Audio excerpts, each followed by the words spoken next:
আসসালামু আলাইকুম। নাইম টিচিং পয়েন্টের পক্ষ থেকে তোমাদের স্বাগতম জানাচ্ছি। আমি মোহাম্মদ নাইমউদ্দিন। আজকের ভিডিওটি খুবই গুরুত্বপূর্ণ হতে চলেছে। যে সকল শিক্ষার্থীরা নবম-দশম শ্রেণীতে পড়ো তাদের জন্য ভিডিওটি খুবই গুরুত্বপূর্ণ।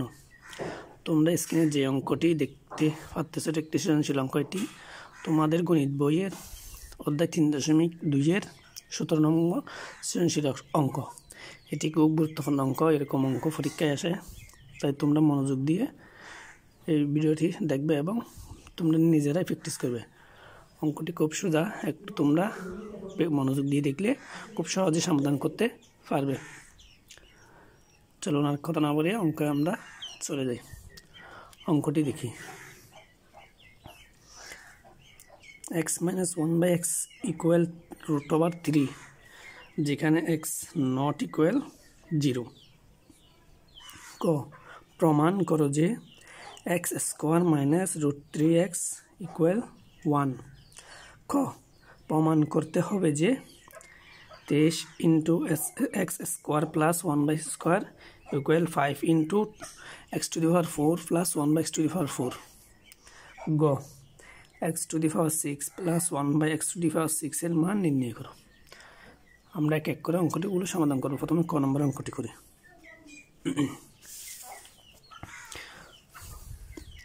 ক অঙ্কটি করার জন্য আমাদের প্রথমে লিখতে হবে দেওয়া আছে দিয়ে উদ্দীপকে যা দেওয়া আছে তা x - 1/x = √3, বা লসাগু নিলাম x দিয়ে x গুণ করলে x² - 1 ইকুয়াল √3, বা x² - 1টা রাখলাম, এটা এর নিচে এক্সটা ভাগ হস্তে আছে, দিকে গেলে গুণ হয় √3x। সুতরাং x² - 1টা সমানের এই পাশে নিলে +1 প্লাস √3xটা মাইনাসের এই পাশে নিলে -1। আমাকে প্রশ্নে বলছে এটা বের করতে, সুতরাং প্রমাণিত x² - √3x ইকুয়াল 1 প্রমাণিত, যা আমাদেরকে প্রশ্নে বের করতে বল। আশা করি অঙ্কটি তোমরা বুঝতে পেরেছ। এরপরে খ অঙ্কটি সমাধান করো। প্রমাণ করো যে 23 × x² + 1/x² equal 5 × x⁴ + 1/x। এই অঙ্কটি করার জন্য আমাদেরকে খুব সহজ, আমরা দেওয়া আছে দিয়ে এটাকে দুইবার যদি আমরা একবার বর্গ করলে x² + 1/x এর মান পাবো, এবং আরেকবার বর্গ করলে x⁴ + 1/x⁴ এর মান পাবো। দেখি অঙ্কটি আমরা সমাধান করি। দেওয়া আছে দিয়ে তোমরা লিখবে x - 1/x = √3, বা x - 1/x² ইকুয়াল √3² বর্গ করে। এটা হচ্ছে a - b² এর সূত্রের মধ্যে আমরা জানি a - b² = a² - 2ab + b² equal root, R square একসাথে থাকলে চলে যায়। ধরো x² আছে, x² মাইনাস x আর x কাটা গেলে 2 × 1 = 2 প্লাস 1 এর উপর স্কোয়ার দিলে 1, x এর উপর স্কোয়ার দিলে x² ইকুয়াল 9।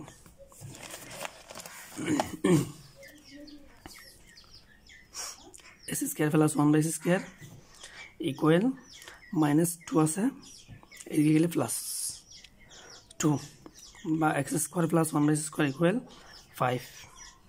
এই মানটা আমাদের লাগবে। এরপর x² + 1/x² whole square equal 5² বর্গ করে এটাকে আবার বর্গ করলাম, তাই এটা a + b² = a² + 2ab + b²। x² সূত্র হচ্ছে a, সূত্র লেখার পর 5 এর উপর স্কোয়ার দিলে 25 হয়, বা 2 এর x এর উপর 2 গুণ করলে 4 হয়, প্লাস এটা x² কাটা গেলে 2 × 1 = 2 প্লাস 1 এর উপর স্কোয়ার দিলে 1, x² এর উপর স্কোয়ার দিলে x⁴ ইকুয়াল 24। এরপর বা x⁴ + 1/x⁴, এদিকে +2 ছিল, এদিকে দিলাম -2। সুতরাং x⁴ + 1/x⁴ সমান 23। 25 থেকে 2 চলে গিয়ে 23। এবার বাম পক্ষ দিয়ে অঙ্ক করব। বাম পক্ষ 23 × x² + 1/x², 23 × x² + 1/x² সমান 5। এদিকে লিখতে হবে x² + 1/x সমান 5 ইকুয়াল 115। ডান পক্ষ 5 × x⁴ + 1/x⁴, equal 5 into 23, x to the power 4 plus 1 by x to the power 23। সুতরাং 23 5 গুণ করলে 115। বামপক্ষ আর ডামপক্ষ মিলেছে, প্রশ্নে বলেছে বামপক্ষ আর ডামপক্ষ প্রমাণিত। সুতরাং বামপক্ষ সমান ডামপক্ষ প্রমাণিত। এরপর গণ অঙ্কটি সমাধান করুন। x to the power 6 plus 1 by x to the power 6 এর মান নির্ণয় করো।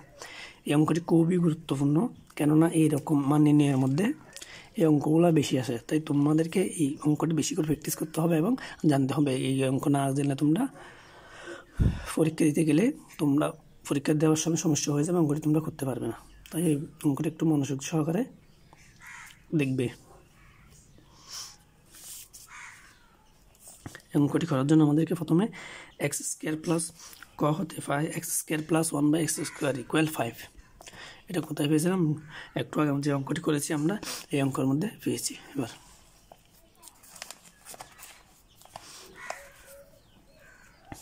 প্রদত্ত রাশি x to the power 6 plus 1 by x to the power 6, এই 6কে আমরা ভাঙব 2 আর 3 গুণ করলে হয় 6 plus 1 by x square to the power 3, x 1 by x square to the power 3। 1 এর উপর কিউ দিলে 1 আর 2 এর উপর কিউ দিলে 6 হয়। মানে এটা হচ্ছে a cube plus b cube, সূত্র হচ্ছে এ প্লাস বি কিউ, এটা হচ্ছে cube minus 3ab into a plus b. সূত্রটি প্রয়োগ করার পর আমরা লিখব এরপর এদিকে x plus y square plus 1 by x স্কোয়ারের মান হচ্ছে 5, 5 এর উপর কিউ দিলাম মাইনাস 3, এটা হচ্ছে সূত্রের 3 আর x square plus 1 by x স্কোয়ারের মান 5। 5 এর উপর 3 থাকলে 125 মাইনাস 3 আর 5, 3 5 যা 15, 125 থেকে 15 চলে গেলে 110। সুতরাং নির্ণয় মান 110। অঙ্কটি খুব সোজা, একটু তোমরা মনোযোগ দিয়ে দেখলে পারবে। আর এই অঙ্কগুলো সম্পর্কে কোনো প্রশ্ন থাকলে অবশ্যই কমেন্ট বক্সে কমেন্ট করে জানতে পারো। আর ভিডিওটি তোমাদের ভালো লাগলে অবশ্যই একটি লাইক দেবে, আর তোমাদের যদি ভালো না লাগে একটি ডিসলাইক বাটনে ক্লিক করে কেন ভালো লাগে না সেটা বলবেন। তোমরা যদি আমার চ্যানেলে নতুন হয়ে থাকো অবশ্যই চ্যানেলটি সাবস্ক্রাইব করবে, আর যারা ইতিমধ্যে সাবস্ক্রাইব করে তাদেরকে অসংখ্য ধন্যবাদ। আশা করি ভালো থাকবেন তোমরা সবাই। পরবর্তী কোনো ভিডিও নিয়ে তোমাদের সাথে দেখা হবে। আল্লাহ হাফেজ।